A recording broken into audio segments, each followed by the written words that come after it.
The League of Women Voters is a nonpartisan citizens organization that has fought since 1920 to improve our government and engage all citizens in the decisions that impact their lives.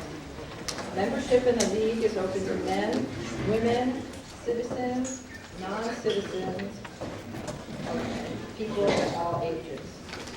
I thank you once again for coming out tonight, and I encourage you to join the League and get involved.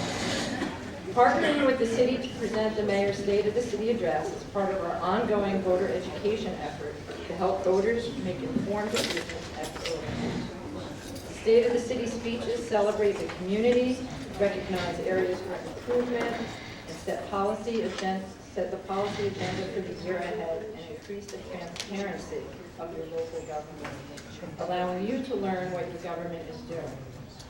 After all, every action of government is your business. Every document held in government halls is your piece of paper, and every penny spent by your government is your money.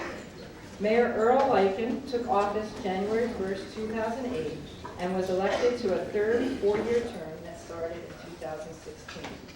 Prior to becoming mayor, he was a city council member for 8 years, a member and president of the Shaker Heights Board of Education, and partner at the law firm of Baker and Hostetler until his retirement the day before he took office in 2008. He's also a past president of Shaker Family Center and served on the Youth Center Board, and I would be here all night if I listed all his activities. It's my pleasure to introduce the Mayor of Shaker Heights, Earl.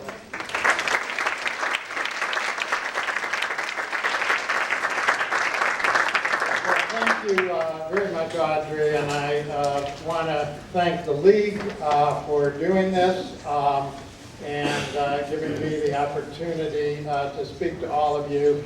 And I want to thank all of you for being here. A special thanks to Audrey Morris, who personally suggested together with me that we do this. So we had an opportunity to speak to the community about the state of the city. And as I say, very appreciative of all of you for being here. I want to introduce some of the public officials who are here. Nancy from City Council, Nancy Moore, just raise your hand. Trey Roeder is also here in the back.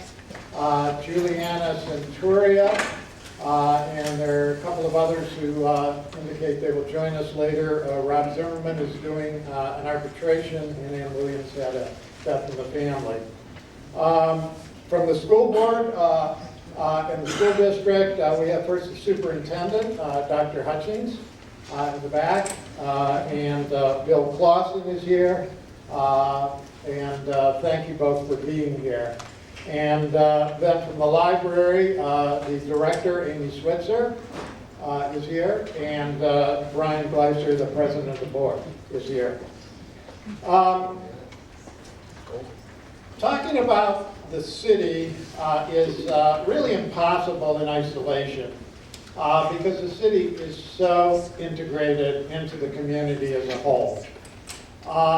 For instance, the city depends on the quality and success of the Shaker schools.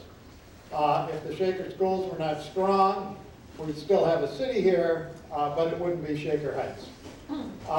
So I'm going to talk tonight not just about the schools, but also about the city, not just about the city, but also about the city as a part of an integrated community. Our theme tonight is going to be change. I found these two quotes. Council's grown tired of some of the ones I used to talk about change, so I thought I'd try some new ones. The first is from John Kennedy. Change is the law of life, and those who look only to the past or the present are certain to miss the future. And I like this one that I found from Nia Peebles. Now, I'd never heard of her before. Has anybody here heard of her? Okay, good. Apparently, she's an actor, singer, and dancer. Life is a moving, breathing thing. We have to be willing to constantly evolve. Perfection is constant transformation. So success for us as individuals, success for communities, success for our country depends on our effective and successful adaptation to change. I'm going to talk about where we were, where we are, where we're going, and some of the challenges that face us in order to get where we want to be. Now, some of you I know have heard my talk before about where we were, but I think it's important for those of you who haven't to be familiar with it, and even for some of the others to hear about it again, because it reflects how much change we've experienced in the last 50 years and what our task is in adjusting to that change. So I started with where we were 50 years ago, and Shaker Heights is connected at the hip to Cleveland. Shaker's start and its past and its present and its future are tied to what happens in Cleveland. And if we go back 50 years, Cleveland was one of the country's leading cities, the 8th largest, population of almost 900,000, and had all these corporate headquarters, Jussograph, Multigraph, Diamond Shamrock, so forth, major national manufacturing center, vibrant ethnic neighborhoods. This was Shaker Heights in the 1960s. This is an article from Cosmopolitan magazine, which picked Shaker because in the 1960 census it was the country's most affluent city. And it talks about the good life in Shaker, somewhat exaggerated, excessive emphasis on country clubs and private schools. Nevertheless, we were featured in Cosmopolitan as the country's wealthiest city. This is Cleveland. This is Shaker in 1967, population over 36,000. Median family income very high, $111,000 in 2014 dollars. Millage rate very low, relatively speaking.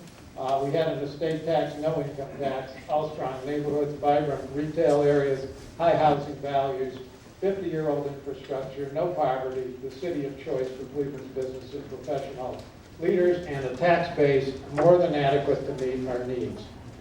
This is Cleveland in 2017. Population shrunk by more than half. Not on any national corporation headquarters list, loss of major corporations, deeply troubled neighborhoods, and good news, leading healthcare center. Of course, Shaker's been affected by all this. Population down by 8,000, median income down, milk taxes up as the numbers of people go down. The taxes go up to support the same services. No estate tax. We do have an income tax, 2.25%. We have neighborhoods that have some problems, lower housing values than we had 50 years ago. Our infrastructure is now 100 years old. We do have a poverty rate, and we are competing with other cities for the community's business and civic leadership. Now, these are the economic forces that have impacted our region, and they have not been favorable to Cleveland or really to Shaker. They've helped the San Franciscos and the Silicon Valleys and the Bostons, and Chicago's been a great regional center, but our region has been hurt more than helped by these changes because we were primarily a manufacturing center. So automation, globalization, and technology have impacted us and have hurt our region. You can see the impact on the county. We've lost 400,000 people since 1970. Cleveland, more than half of our population. Of course, Shaker, a loss of 8,000. And two other things have exacerbated the problem. One has been the outward movement of the population. You can see how some of these communities have grown. Hudson has grown by 466% since 1970, and Moreland Hills 12%, Menor 27%, Medina 144%. A lot of movement out of the county, as well as out of the inner ring suburbs. So, And then finally, the ascendancy of anti-urban leadership, political leadership in the state and nation. And that's led to the repeal of our estate tax, the loss of about 60% of our local government fund. They're now threatening the loss of our ability to collect our taxes. We want to do it at the state level, not just distribute it as often. At the federal level, there are some concerns about what's being proposed for us. One is the threatened loss of the municipal bond exemption. The theory is that as you reduce rates through the new tax plan, investors don't need the municipal bond exemption. Of course, we think we do in order to be able to borrow and make the kind of investments that we need. So the cities are going to be fighting that. Where are we now? Given everything that's happened, where are we now? And the answer is good news. We are remarkably strong. The state of our community, Shaker Heights, is very strong. But challenges must be overcome if we are to achieve future growth. And we do want to grow. We have been through a long period of slow decline, but we don't want to keep declining. We want to reverse that. We want to grow. Now, the reason I say we're strong is demonstrated by the following. While we have declined, our decline has been moderate. And you can see from 2000 to 2010, this is based on the U.S. censuses, we declined by fewer than 1,000 people, or less than 4%, actually 3.3%.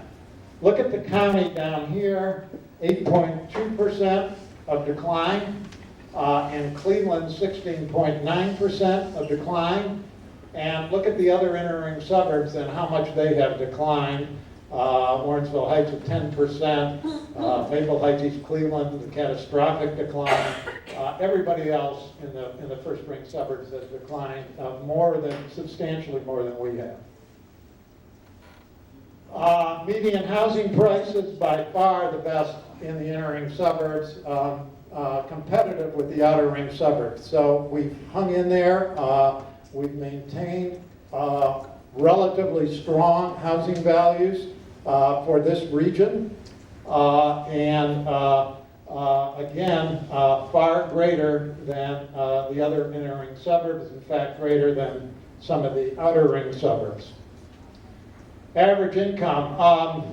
I'm part of the First Suburbs Consortium Mayor's Group. Nancy is too, and some other council members have participated. Brian, when he was on council, and some others. And we did a little study of income averages in different communities, and Shaker is way up at the top. The downward sign is just a future projection based on a guess, but you can see how far ahead we are of all the other inner ring suburbs, because we are the one right at the very top. We have also retained a lot of wealth in our community, and this has, from an economic standpoint, separated us considerably from other inner ring suburbs.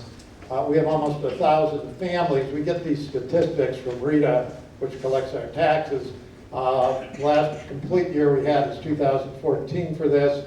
We have 1,000 families with over $300,000 in income, which is remarkable for an inner ring suburb, and very, very helpful to us. We derive very important revenue from these households.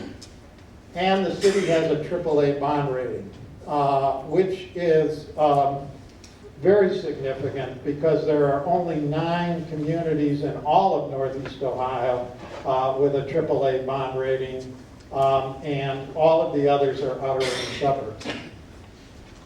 We are also one of the most educated cities in the country. There was a survey taken by NerdWallet, and we were ranked 17th. This is in terms of how many people are college graduates, how many people have professional and graduate degrees and PhDs. Again, this is really something very special. Many of those ahead of us, and even a number behind us, are university cities, which have a population that includes heavily university professors. So this is quite an achievement and reflects very well on our community. And we have excellent schools. This is a statement about the achievements of our schools. We're one of only 8 districts in North America to offer the International Baccalaureate at all grade levels. In 2016, our graduates were accepted by all Ivy League colleges. There are very few school districts that can say that. All students take Chinese, learn to swim, and so forth. We have the largest selection of advanced classes, advanced placement in IB in Northeast Ohio. The SAT scores rank significantly above state and national averages. Terrific music, drama, and art programs. 99% of our faculty is rated highly skilled, and so forth. And this compares us to other suburbs with which we're competing, and Shaker does very well. We have more economically disadvantaged students than any of the others, but if you look at teachers holding advanced degrees, we have 100%. This is at the high school. Nobody else has that. AP scholars with distinctions. This was all put out by the school district. 3 national merit winners last year, 6 the year before, ahead of everybody else, and on and on. SAT average class of 2015, 1,804. Very, very high. So we continue to have an extremely strong school district, and if you want to hear, and you should hear more about it, come to Dr. Hutchings' address on the state of the schools on February 28th. These are the strengths of our community that have allowed us to continue to be so strong through all these difficult factors in our environment. Beautifully planned community, attractive, well-designed housing stock, very strong community identity, excellent public schools, good government, going back many years, strong neighborhoods, healthy economic and social diversity, and extremely importantly, supportive citizens. Our citizens have been remarkably supportive of the community and identify strongly with it and take great pride in it. Where are we going? Well, we want to be a strong, desirable 21st century community regardless of what may happen in the environment around us.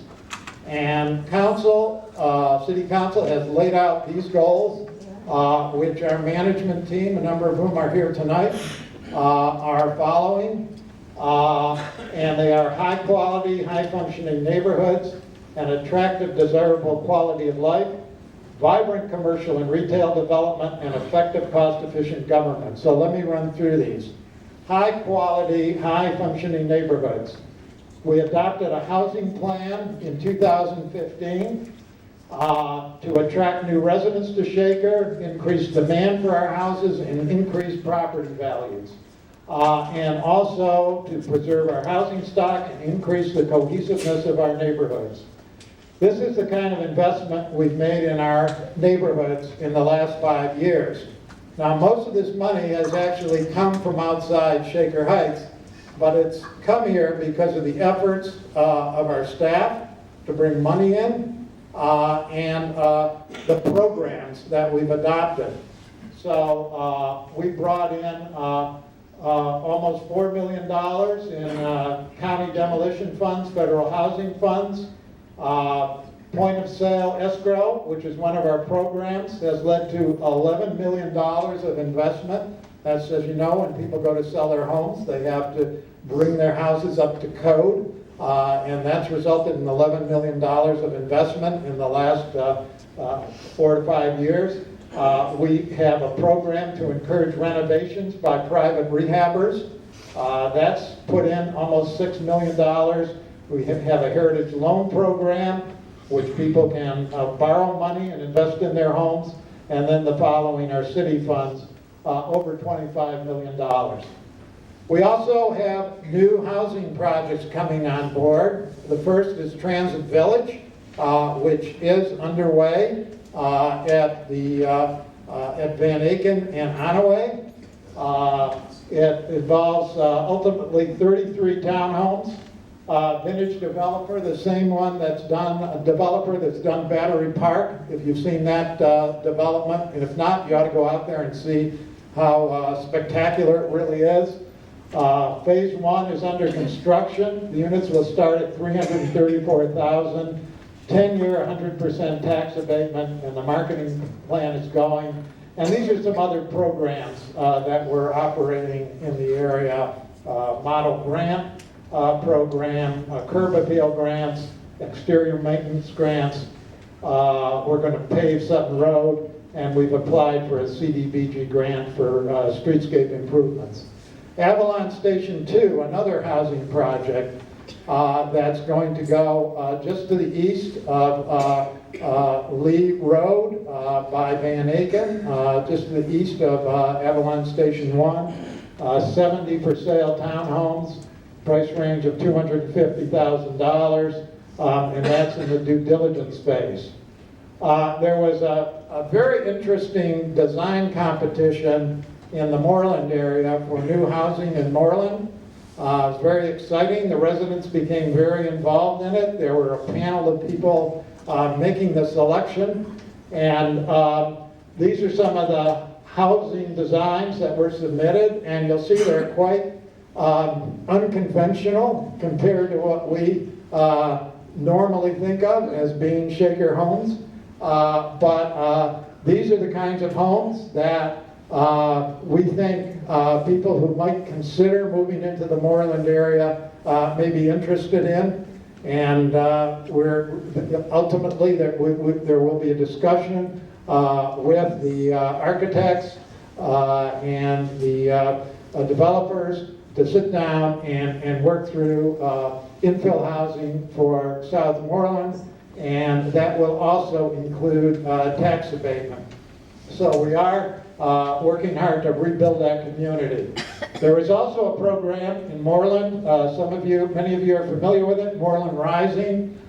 We started in Moreland because it was the community that was hardest hit by the housing crisis, population turnover. It's adjacent to a major commercial district, has a lot of vacant lots, and it's a program that works at the grassroots level.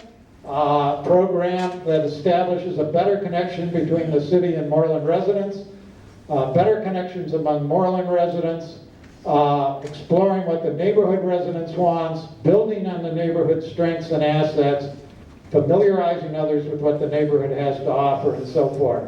And we're working with a whole group of partners, the schools, the library, some private partners, and the residents. They have neighbor nights once every month where the neighbors get together and talk together about what they want to see in their neighborhood, what their issues are, what their interests are, what kinds of projects they'd like to undertake. Neighbors connecting with other neighbors. They're having block parties in the community that have been very well attended. The community worked together on a mural at Shelton Park. We're working heavily with younger residents who are making their own spaces. They've come up with MOOS, I guess that means making our own spaces. And then all these programs, security cameras and lighting, youth arts activities programs, adult art activities, summer arts and crafts programs. And this was very interesting. The community put on a play at the high school. And my wife and I saw it was terrific. Our town, it was just wonderful, and it was done by folks in the community who put together the costumes and did all the design work for the stage and did the acting, and really a remarkable evening. So in addition to strengthening our neighborhoods, the second goal of our city council is to establish an attractive, desirable quality of life in our community. And we've looked at, our planners particularly have looked at the different generations to determine what they're looking for in the future and what they want in a community. And one thing that's interested me is the baby boomers and the millennials often want the same thing. Generation X kind of gets stuck in the middle. I guess they're a little more conventional. But the baby boomers are right there with the millennials. People want places. They want transit-oriented development, much less reliance on the automobile. They want healthy communities, flexible housing options, sustainability, a lot of green. Creating quality public spaces that contribute to happiness and well-being, designing cities for people, cultivating a sense of place. This is so we are proceeding to try to work toward these goals. Our planning department has managed to work together with our public works department on a Lakes to Lakes trail. And this is the Lakes to Lakes trail extending from the Shaker Lakes all the way to Lake Erie. We're part of it, Cleveland Heights is part of it, Cleveland is part of it, but this trail has been completed for walking, biking, and you ought to go down there and experience it. New bike lanes, particularly on Lee Road. Lee Road is being completely redesigned to accommodate bike lanes. We're seeking further funding for that, but that is part of our plan. This is the new Lee Road configuration. And then Van Aken, of course. Now, I'm going to talk primarily about Van Aken in the next section on commercial development, but Van Aken is also, of course, very much a part of our effort to have an attractive, desirable quality of life in our community, and is to serve as our downtown, where our residents can dine and shop and just spend time. I did want to mention in this section the Van Aken District Connections Plan. I have been directed by our Economic Development Director and our Planning Department Director not to say that Van Aken is a shopping center. I've been told to say it is not a shopping center. It is a business environment that is connected and integrated with the neighborhoods. And it's the Van Aken Connections Plan that is going to integrate it with the neighborhoods. So we've already had a number of public meetings on this, stakeholder committee of residents, property owners, major institutions. This is the connections framework, basically this is what it's intended to look like, with lots of landscaping, lots of bike lanes, lots of walking lanes, heading from this business district into the neighborhoods. There's another slide showing. Now the final thing I wanted to mention is unmet infrastructure needs. This is a slide I used some years ago, and the good news about this is that a lot of these needs have been met or are being met right now. A couple of years ago, we put together this slide to show everything we had to do to deal with our 100-year-old infrastructure. And City Council adopted a 10-year infrastructure plan. We're funding it carefully to make sure that in each year we have adequate funds to provide support for it. But we already have started the most aggressive street repaving program we've ever had. We paved more streets last year than we've ever done. We are very fortunate. We were in litigation on a regional sewer district plan to control stormwater, which included dredging Green Lake and Horseshoe Lake and repairing the dams there. Would have cost our community over $4 million to do it. We won the case. not Shaker alone, but Shaker with the regional sewer district and a number of other communities. And as a result of that, the sewer district is in the process of dredging those lakes and repairing those dams with some modest expenditure from Shaker. We have we've acquired the fire aerial truck. The recreation and leisure amenities upgrades are being made, and we are launched on a program to deal with our needs with respect to our sewers. So all of these things are being addressed because infrastructure is a part of making your community attractive and desirable. It's something you don't see all the time. It's often underground, but it's something that's critical, and we are moving forward and addressing it. Vibrant commercial and retail development. And of course, Van Aken is at the center of this. And Van Aken construction is underway. All financing is closed. And the developer, RMS, is on schedule to open phase 1 in the summer of 2018. All great news. The vision is, as I said, a business community integrating into and complementing the surrounding neighborhood. This is the first floor, which is retail in a number of different buildings. This is a group of retail tenants that have signed up at this point. I'm going to come to some more a little later. This is Jonathan Sawyer, a well-known chef in the area, and he's going to put a restaurant there. Harry's Pizzeria, which is, I've been told, a very famous pizzeria in and upscale in Miami that's coming here. Mitchell's Ice Cream.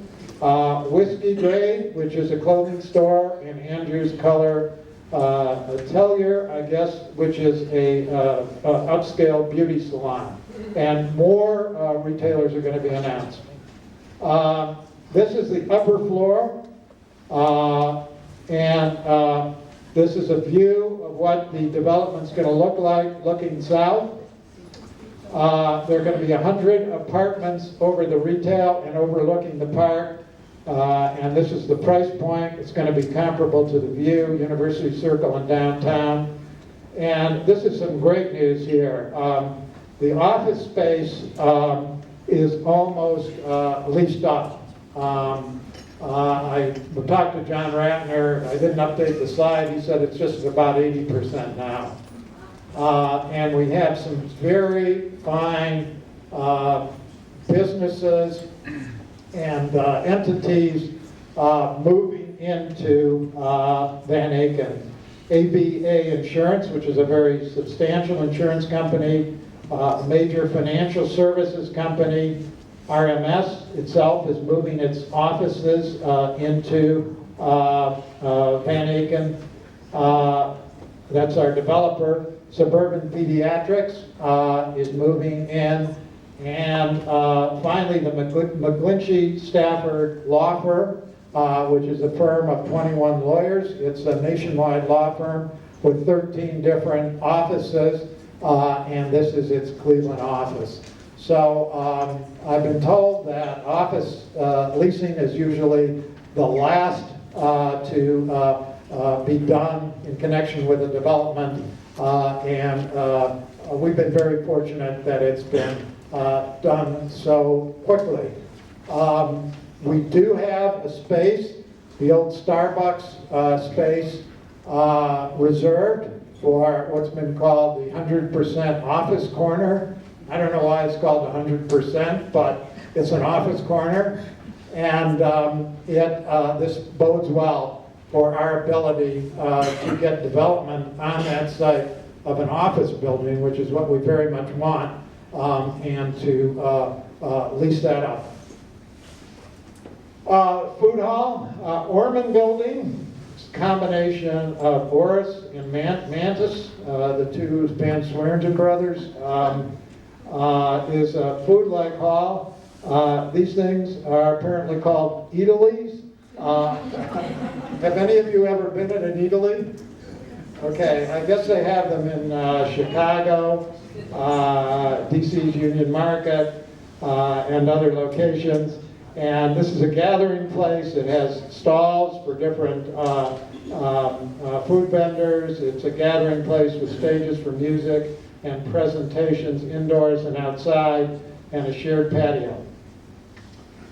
These are the signed tenants: Shinola, Luna Crepes, which is a Fairmount and Cedar. A number of you have been there. Urban Orchid, which is a clothing operation. Restore Cold Pressed Juice, which is downtown currently. Rising Star, which is a coffee house. We are going to have a brewery, Goldhorn Brewery.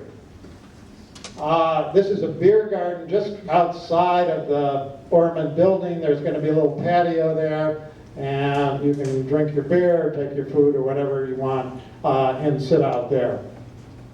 And this is going to be our living room.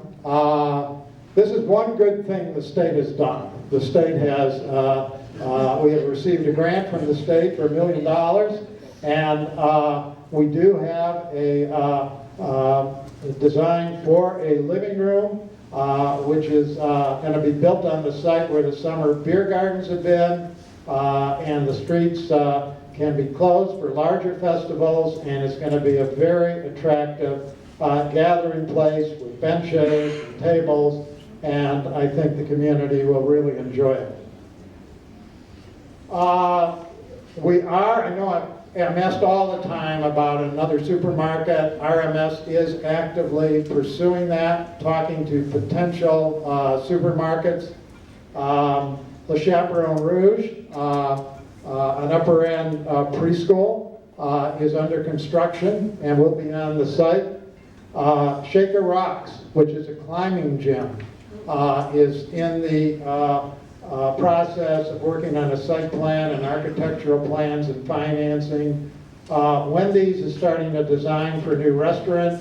The BT station, which is seeing better days, is getting some new pumps and a redesign. And keep in mind the great shops on Chagrin: Juma, Bicycle Boulevard, Lucy Sweet Surrender, Swerve, Moto Photo, and RMS and the city are in the process of mapping out and marketing for other development.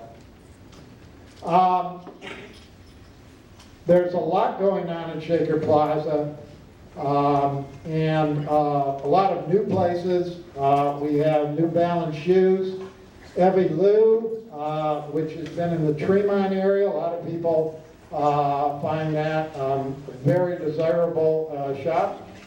Clothing shop for women, and I know my wife was delighted it was coming to Shaker.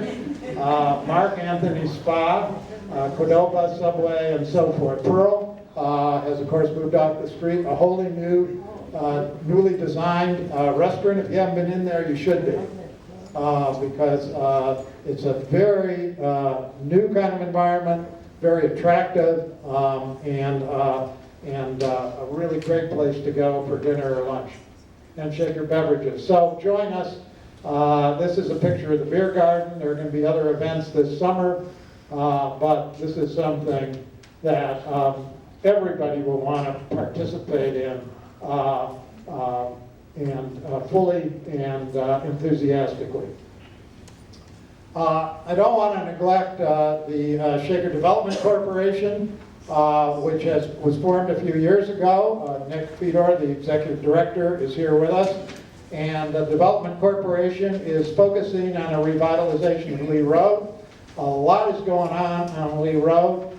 This is a list of number of new businesses that have moved in. Pro-Tem Home Healthcare, Process Canine. That's a place, I know a lot of people go out to Chagrin Falls when they're going out of town. They want to have a place to leave their dog. At least that's what we used to do. You can do that right here in Shaker now, because we've got our own canine place moving in on Lee Road. They're going to do a lot of dog training and those kinds of things. And a number of other businesses are moving in. This is a list. The old launch house has been taken over by the Development Corporation. It's a co-work event and office space, and there's a lot happening there. And this is a list of things that are happening. Finally, efficient 21st century government. We've really focused on trying to be as efficient as possible. Trey Roeder's heading up 21st century committee, looking at ways to help the city become more efficient. And among things we've done is to increase operational efficiency and lower costs. Right before I became mayor, we had 347 full-time employees, largely through attrition, not entirely. We have taken our workforce down to 288, eliminated 59 jobs, reassigned work, and that has saved the city millions of dollars. And we're also actively pursuing regionalism opportunities.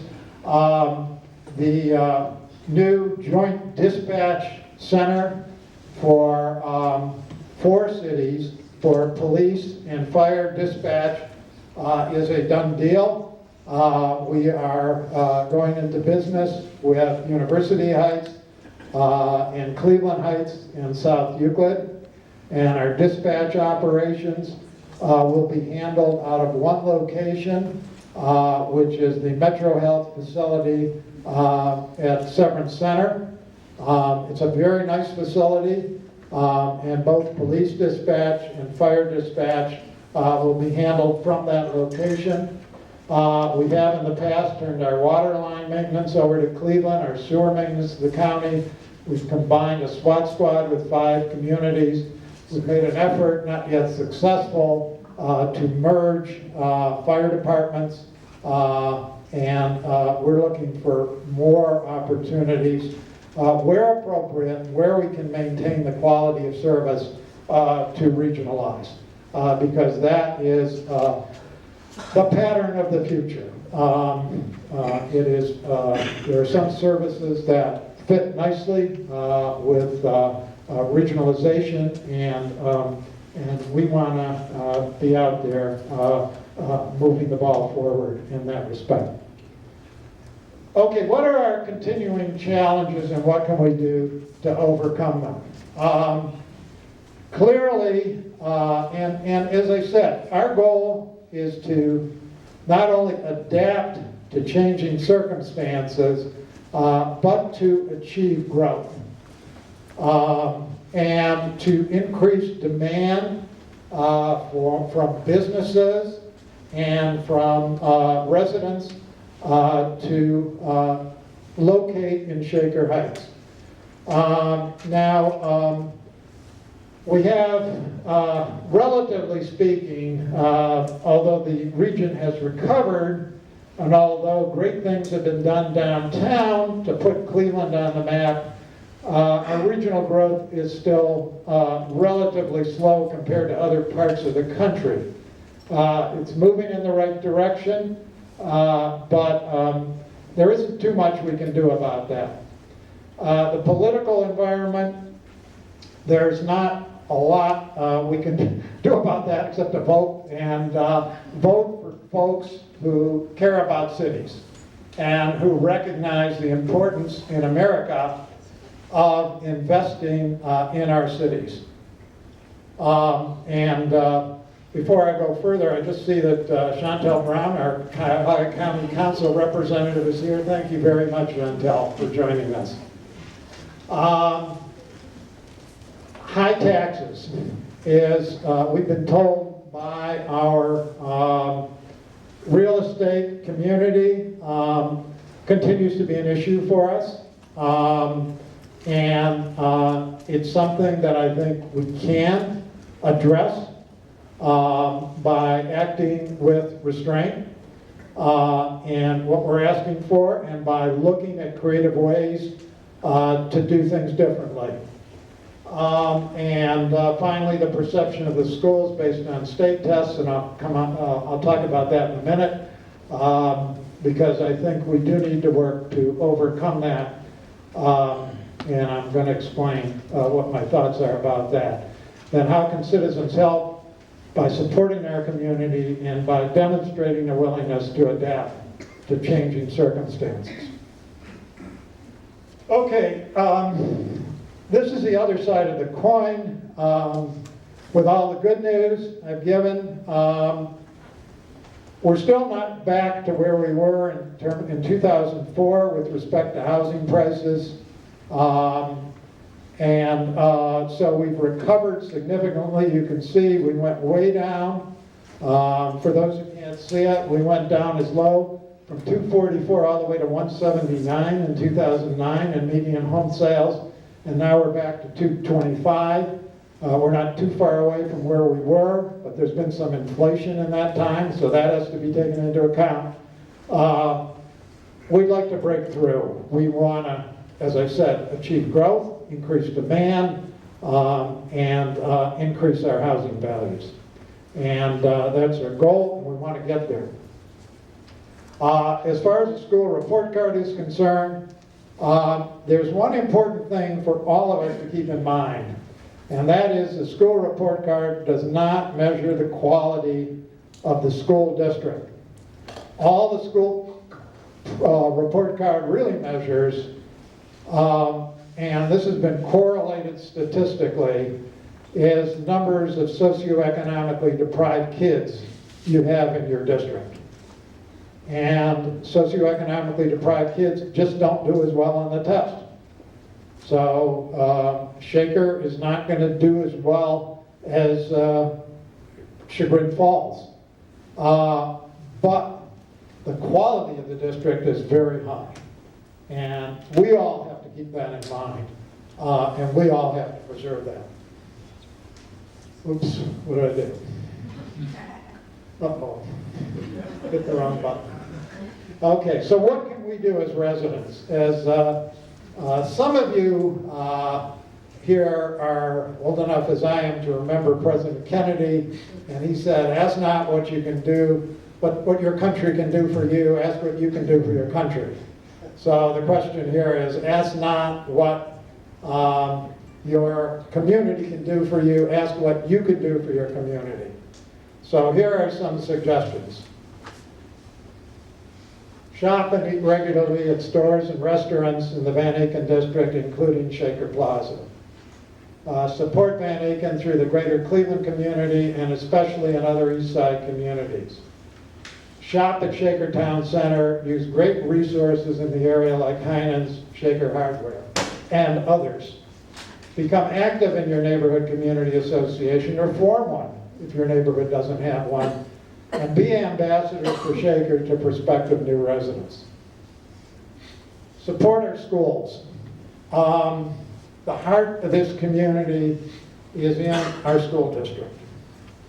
When I go to block parties and I ask new residents why they came here, it's because of the schools. And there's lots of people out there who understand the quality of the district, who care about the district, particularly people who come from, often from well-educated families, and they want what Shaker has to offer. And there are lots of ways that we can support our schools and convey that message. Vote for the capital, the school capital levy. It's very important that we pass this levy. I know how heavily burdened Shaker residents are with taxes, but the school board has acted with restraint. It has extended the period between operating levies. It has determined to reduce the size of this levy. It originally wanted to build a new school building. Gave that up with great difficulty, but in recognition of the heavy tax burden that our residents have. But the levy that we have now is very much needed. It's the first in 13 years. The schools are using operating money now to pay for capital needs, and there's a tremendous backlog of needs, and that includes needs for modern technology, boilers and piping, backlog of roofs needing replacement, security cameras, ADA upgrades. We want our schools to be first class. They must be first class. So it's very important that we support our schools and support the school levy, the capital levy. and I'll be perfectly honest, we're going to have operating levies in the future, and it's going to be important that we support them as well, despite how heavy our tax burden is. I know the schools will work closely with the city and the community and try as hard as they can to extend the period between levies, but we have to support our schools because they are critical to our future. And please tell the story of the excellent quality of our schools in the broader community. I've given you some of that tonight. You'll hear more from Dr. Hutchings on February 28th. The school has literature. We're going to be working with the schools to try to help convey the real story of the Shaker schools. It's important for us to get that out there and for all of us to be positive about our schools and our community as we should be. Oops, keep doing that. Finally, now I'm going to say something provocative here because I think a lot of what I've said so far, most people can agree with. But I'm going to say something that's a little provocative here, so you have one thing at least to think about this evening. And that is be open to change and adapt to new circumstances. Because I think we need to be creative in making adaptations to our circumstances that involve doing things somewhat differently from the way we've done it in the past. The Shaker of 2017 is not the Shaker of 1950 or 1970 or even 1990. Things have changed dramatically, our circumstances have changed, and we need to be more creative and flexible in dealing with them. Now, sorry council members, you weren't going to escape this, but there it is. Because I love this quote. It is not the strongest of the species that survive, nor the most intelligent, but the ones most responsive to change. And I think that's true for all of us in our lives and for our communities. We have to be responsive, we have to be adaptive, we have to do things differently from what we're accustomed to. A number of years ago, I was on the school board, and we had to close 4 elementary schools. We reconfigured the district, and people said the skies are falling. This is the end of Shaker Heights. Well, it wasn't the end of Shaker Heights. We managed to make the change. We made it successfully, and it's lasted for 30 years. So we can do it. Now, we don't need Charles Darwin here to tell us about the need to be adaptive. I get a lot of wisdom out of my 10-year-old granddaughter, who periodically looks at me like she knows a lot more about the world than I do. That's probably true. She's a 4th grader at Mercer now. A couple of years ago, my wife Ellen and I were out to lunch with her at a place she wanted to go to, a place called Sonic, which serves hot dogs and French fries and nothing else. And I was sitting there with Sasha and Ellen complaining bitterly that there's nothing for me to eat. And Sasha looked at me and she said, "Papa, you just have to be more adventurous." And I think we all have to be a little more adventurous. So, we've had and I'm just going to give one example of that, but I think there's lots of examples of things that we may be able to do differently. The example I'm going to give is somewhat controversial, but I'm going to go forward anyway because that's why I get paid the big bucks, is to come forward with these recommendations and views. Our Shaker Public Library has served this community wonderfully for many, many years. And it's been a great asset to the community. And today, we have a great director in Amy Switzer. We've had great leadership there. Chad Anderson was the president, now Brian Gleiser, former council member. We have a wonderful group of people on our library board. But things change, and there's a cost involved in continuing to go on and run your own library system with 2 libraries in a community as small as ours. So I think we should give some serious consideration to joining the county library system. Now, I did give Brian a heads up that I was going to talk about this tonight. I formed a group called the Mayor's Financial Task Force. It was a group of people chaired by Marty Kolb, who's here, who were asked to look at our community, given our heavy tax burden, and to think about creative ways to do things differently, to make recommendations to the schools and the city and the library about how we can do things differently. And they recommended that the library board enter into some serious discussions with the county library seeking to merge. Now, here's some reasons. First of all, the Cuyahoga County system has an outstanding national reputation. It has a superb collection tied to the state university system. It has community center libraries.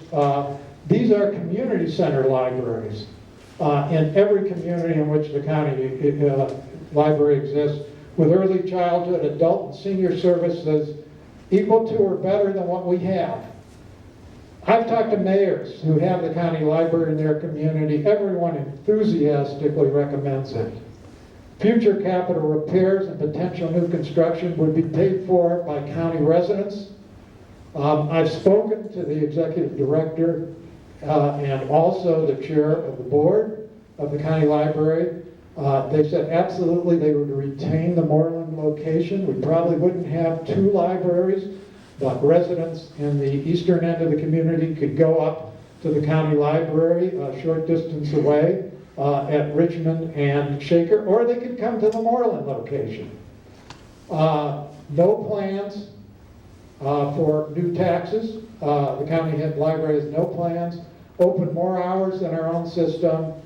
It would reduce the number of taxing authorities in Shaker with the high level of taxes we pay. That would be a very good thing. And it would allow the community to focus our finite tax dollars on the schools. And that's a big change from how things were in 1967. Because our dollars are now finite. We don't have endless dollars to invest in the community, and we've got to use what we have very carefully. And our schools need them now, and they're going to need them in the future.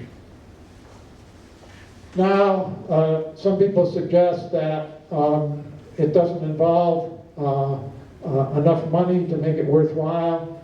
I did a little analysis. I worked with the school district treasurer, Brian Chrisman, coming up with this. He's not taking any position on this. He just helped me with the numbers.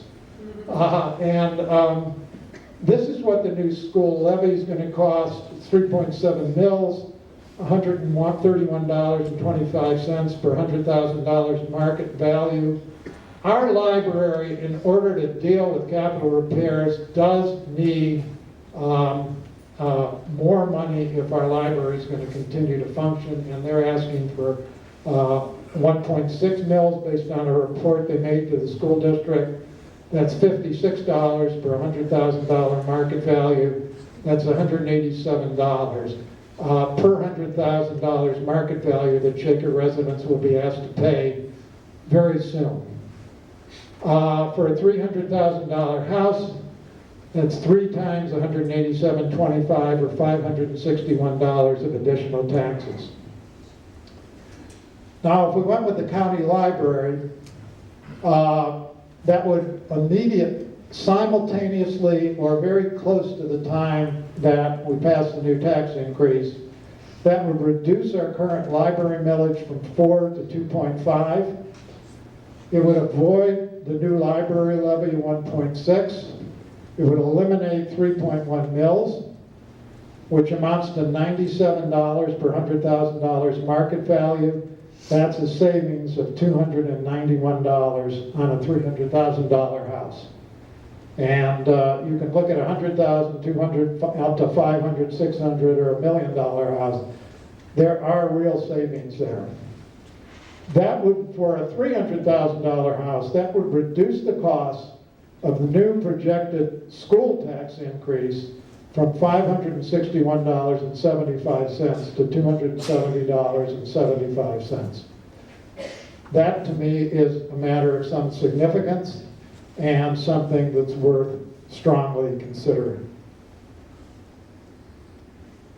Now, I know there's going to be a lot of discussion about that, and I know there are a lot of people who disagree with that, and I know Brian disagrees with it, and Amy disagrees with it. My feeling is our good people in our library will be hired by the county, and that this, like the school reorganization, could work extremely well for our community. So I wanted to put it out there just so you have something, as I say, provocative to think about when you go home. My conclusion is the state of the city is strong, and we will have a bright future if we continue to move forward in our goals to best position our community for the 21st century. Now, thank you very much, and I know we have some time for questions.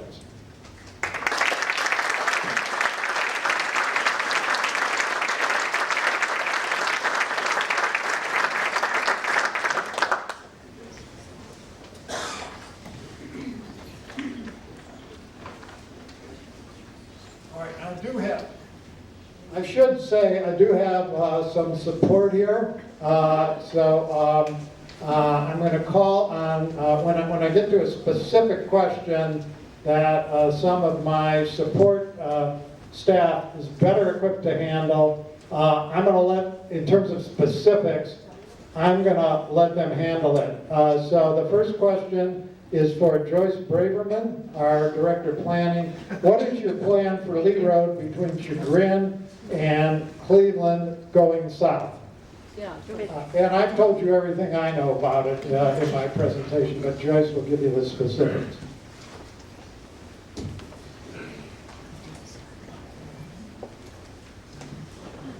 thank you. I'm going to answer the question because I think you're talking about physically what is the plan. If that's not what you would want, then Nick Theodore can tell you about the development. Physically, we plan on restriping the street. Right now it's 4 lanes in each direction. We'd like to add a center turn lane.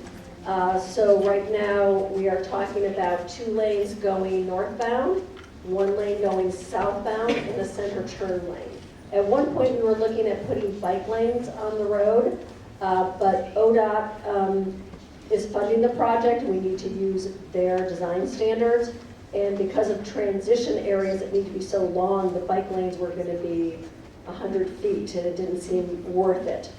So we are trying to get the center turn lane in that will help businesses enter and exit, and we hope there will be more businesses that will be making that turn. The next question is, what would the county government, or what should the county government be doing to help Shaker? The county government has been extraordinarily helpful to Shaker. The county has provided a $4.3 million loan for Van Aken. The county has provided significant funding for demolitions of blighted properties, and so the county has been, and we're in regular touch with the county. I'm in touch with our county council representative, Chantel Brown, who's here this evening. There she is in the back. She has been extraordinarily helpful to Shaker, great supporter of our Van Aken project and everything we've asked her to do. The county has been in regular contact with us in multiple ways. I was down yesterday at the county speaking about the new proposal for redoing the Gund Arena, which is proposed to be done without any tax increases, which will extend the life of the will extend the time that the Cavs stay here by 7 years, and that the Cavs are providing 50% of the support for. So we've been trying to work with the county as well to decide what I spoke in support of. Okay. There's kind of a long question here. Let's see. It seems that there's been an upsurge, in break-ins and attempted break-ins in the last month and a half. 4 different areas have been hit that I know of, not to mention hold up at various banks. Can you tell us what the city is doing about this? Does the city have a handle on what is causing the upsurge in crime?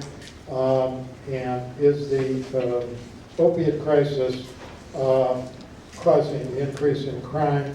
Well, the security of our residents is our #1 priority. Our police force does a magnificent job. Actually is available at any time to come out to the community and talk with residents. We made a decision some time ago to actually increase the size of our police force. We're looking to hire 6 or 7 additional police officers. We do take any crime very seriously,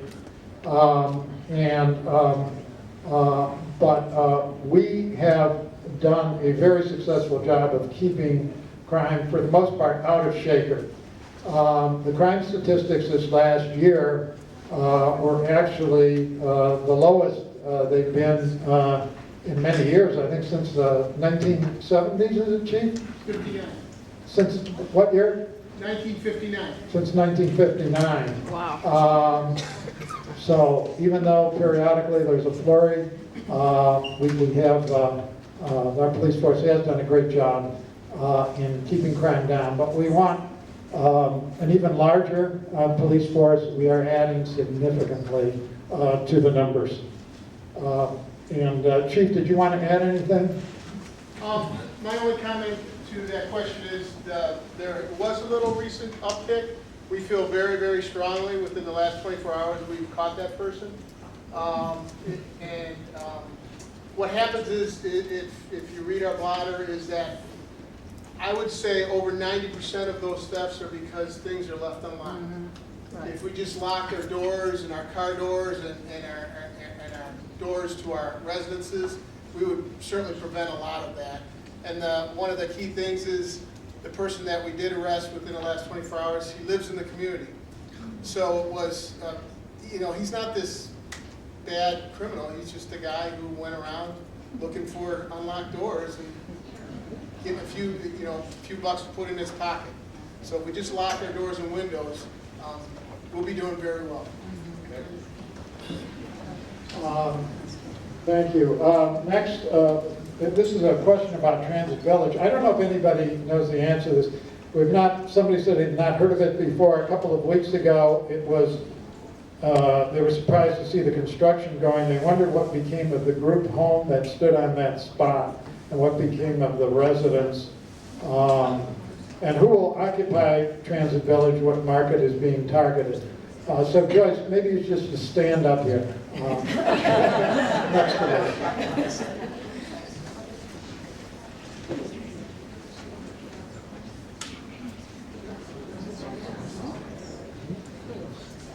Okay, so that was a vacant piece of land that had never been built on. So that is not the site that there was once a group home on. That was elsewhere in the neighborhood. This market is, as the mayor mentioned, both millennials and empty nesters. There will be some first floor master suites. There will be 6 units with solar power to attract the millennials, and that is what the goal is of Transit Village. Okay, the next one is, could you please comment on the blue cities, red states phenomenon where state government overrules the city's interests? Well, this is an issue we hear about on the news every single night. For whatever reason, Ohio has turned largely red. Now, a lot of it has to do with gerrymandering and redistricting. There was a redistricting provision passed by the voters that's supposed to require new redistricting and a redistricting board, but I don't think that happens until 2020, and there's going to be, it's going to take time for that to take effect. So this has been a huge problem for our communities, and the other problem is that there's been a great polarization, as you know, on the national level. But there's also a polarization at the state level where Republicans have turned farther and farther to the right and really made it much more difficult for the Democrats in the legislature to have any impact. Where you have a Republican governor whose major theme is reduction of taxes, and you have a Republican legislature that's inclined the same way. This is the result that you get.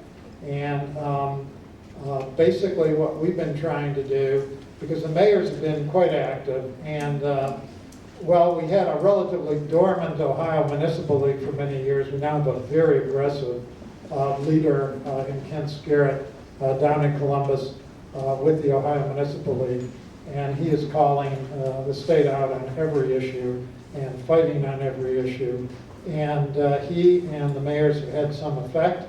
The most effective mayors who join in the fight are the Republican mayors, understandably, because folks down in Columbus listen, the majority listens a lot more to the Republican mayors than the Democratic mayors, but we've been in there fighting, and we've tried to find allies on both sides of the aisle. Nancy worked with me, Nancy Moore, on the estate tax issue, and I've been down a couple times to testify, and I'm on the legislative committee for the Cuyahoga County mayors and managers, and so we're working in Shaker together with other mayors to try to restore some balance. But the most recent proposals move in the wrong direction. The governor is trying to, instead of restoring the local government fund cuts, trying to take more money away from some communities and give it to others without any increase in the overall allocation. And the community that's going to be hurt the worst if that were to happen is Cleveland, and Cleveland's important to us. Cleveland was devastated by the cuts, and under this proposal they lose another $2 million because theoretically they have more taxing ability than other communities. So it's a constant struggle, but you know, things change over time. Everything changes, and so we have to just keep hoping and working for change. Let's see. Why not consider eliminating backyard trash pickup and adapt to a system similar to the That's a good question. Mayor, just right there. You know, we've had, and you know, this is an argument that everybody can make for keeping things the same. I realize that. There's a lot of feeling among residents that we are paying high taxes and we want something more for the taxes that we pay by way of service. So the real answer is that is a very controversial issue, because while there are a lot of residents that come to us and say, hey, we could just eliminate backyard pickup, there are a lot of others who come to us and say, don't you dare. Jerry, I know we've done some looking at how much we've saved. It isn't a huge amount of money. Jerry Chicken, is she still here? Yeah. Do you remember how much we said we'd saved from that? About $500,000 because we've been so efficient in reducing costs in the past few years. Okay. Okay, very good. Is there anything, okay, let me go on to the next one. What incentives do you have for businesses relocating to Shaker? We have an economic development fund that's been extraordinarily helpful. What we do is loan money to new businesses coming into the community, and it's paid back through increased taxes. And usually the payback is within a period of 3 to 5 years. And so after that, we're getting all that additional tax revenue. And we've used that for a number of the businesses that we listed here. We used it for Tower East when a new ownership took over and made a major investment in the building. And so we have regularly used that fund, and it's been of enormous value. Let's see.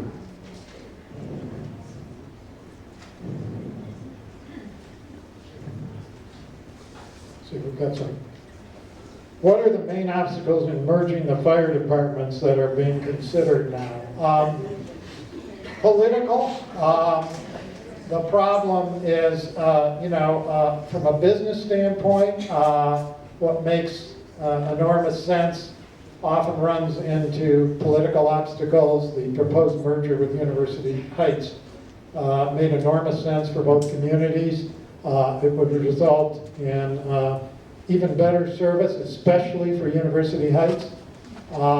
It would have involved cost savings for both communities, but there was opposition from the firefighters initially, and then from their city council, which reacted to the firefighters. So it seems as though there's always somebody who's fighting for the status quo. So it's an issue that I hope will provide further opportunities down the road, but Shaker was all ready to go. The same problem has occurred in many other places. There was a group on the south side that proposed merging fire departments. The fire chiefs were against that. There was a group on the West Shore that studied the issue. There's always somebody who stands up and fights against it and works for the status quo. And so that's been the problem. But it is something that would be highly desirable if we could find the right partner, and University Heights was the right partner because we're in such close proximity to each other. Our fire stations are so close, and the fit would have been so good. Let's see. Why does the dredging of the Shaker Lakes have to take all summer? That closes my favorite means of reaching my destination. Okay, Jerry, you want to explain that? It should be done by the end of June, the end of July at the latest. It's just starting up now. Okay.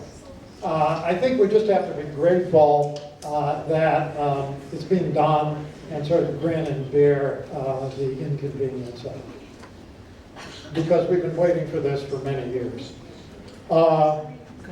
You mentioned a grant for curb appeal investment. Does that apply to Fernway residents? Joyce, will you start there? The grant is only for the Transit Village area, which is Sutton Road, and it is part of the Transit Village redevelopment, including the condos. It is an effort to improve all the houses on the street, so it really is just for the one road. All right. If taxes are already very high, why raise them more?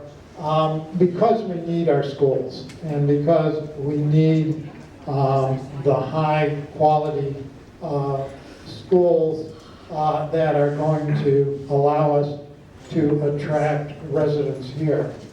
However, as I've said, I don't think, even though in order for our library system to continue to operate and deal with its capital needs, it would require an increase in taxes. I don't think that an increase in taxes for the library is appropriate. However, I want to give Brian Gleiser, who's standing there itching to speak, a chance to do a very brief rebuttal. Do you want to say anything? And I'm not going to take your place up there. I just want to thank you for the opportunity. The mayor and I have worked together for many, many years. I consider him a good friend. So I appreciate his concern and where he's coming from.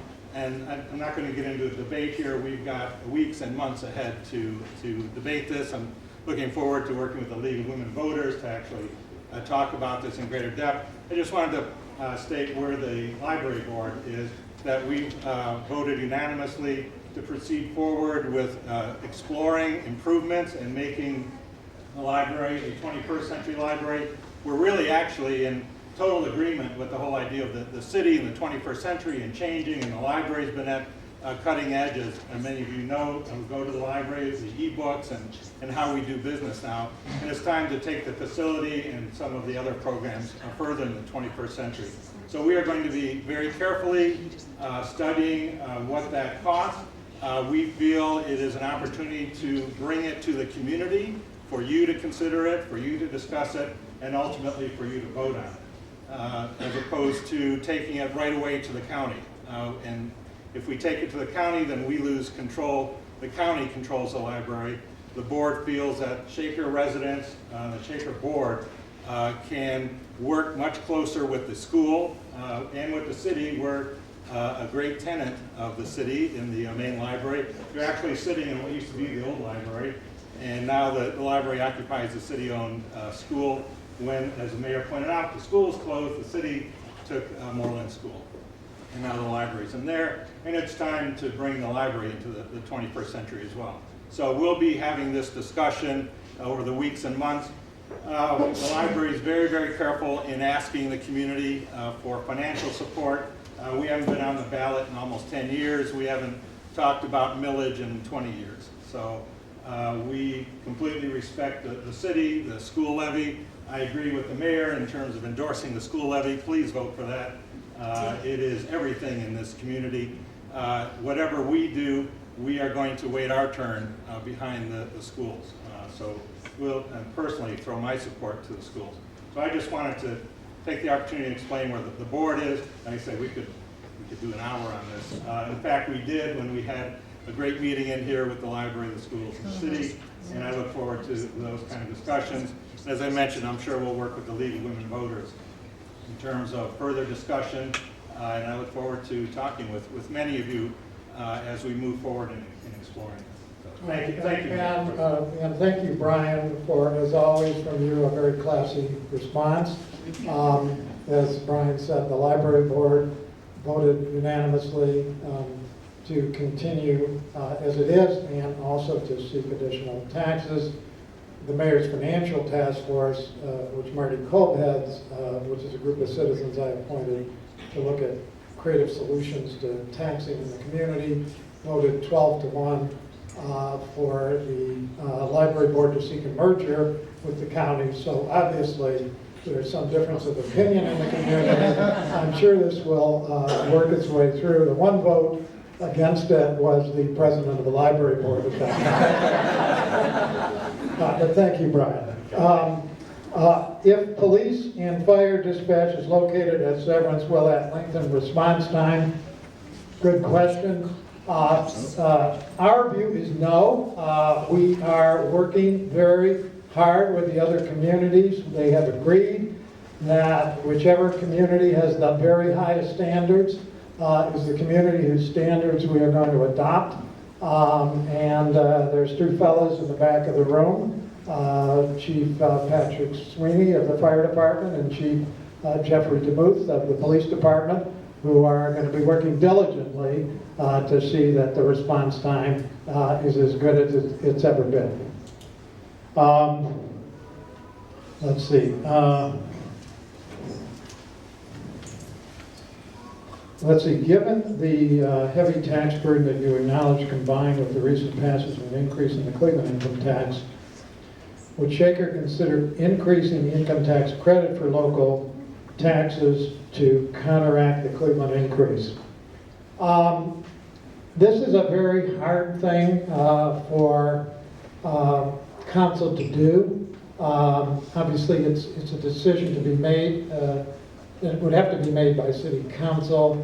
At this point, I'm very skeptical about, although I'd love to see us do it, I'm very skeptical about our capacity to do it because we're bearing such heavy responsibilities to achieve the kinds of things we've been talking about, including keeping up the quality of life in the community, dealing with the infrastructure program, dealing with Van Aken, providing the services, increasing the size of the police force, which we think is very important to be done.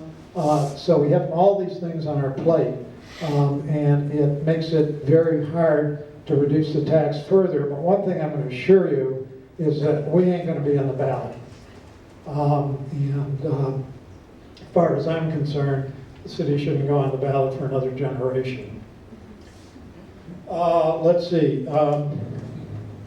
What can we do to counter some of the financial proposals in the KSIC budget, such as changes in the local government fund, changes in how certain taxes will be collected? Well, we're fighting the tax collection issue.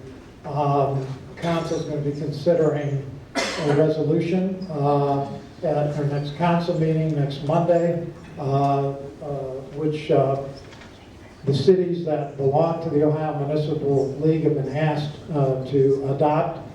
But we're also going to be speaking with legislators and explaining why we're concerned, for instance, about the state collection of taxes. My understanding is that the state is talking about quarterly distributions rather than monthly distributions, which is what we have now, which makes it, over the long term, if they were to ultimately try to do all the collections, and this is like a slippery slope. They're starting out with just business taxes, but long term they may try to do everything, would really make it difficult for us and other cities operationally, because we need our money every month. So we're fighting that. As far as the other measures are concerned, the community dealt with that in agreeing to the income tax increase. Let's see, what else do we have? Anything else? Okay. Getting market at the Van Aken project, example, Trader Joe's, Fresh Time. This is not something you should wait to do, it is something you need to do at the new project. Thanks for the comment. I certainly have had many questions about the supermarket since the hedge fund that acquired Fresh Market pulled out. The developer is working vigorously to try to bring a new supermarket to the site. And it is aware of all of the possibilities. What happens is that any supermarket does an analysis of the demographics in the area, the market potential, its cost, its potential for generating revenue, and makes a decision. So you can't really go after a particular supermarket that you like and drag them in to the Clay site. They make their own judgment on it. But we are working, particularly the developers, working very hard to bring in a new supermarket. And I do want to point out that we have a terrific supermarket in our community, and we should not take it for granted. Heinen's is the top of the ladder in terms of quality of supermarkets, and our store is first rate, and the distance between that Quay site and that Heinen site is not very great. And it really is important that we support Heinen's, really important. If you don't go down there regularly, please do. Okay, can we wrap it up? Okay. All right, thanks again for everybody for being here.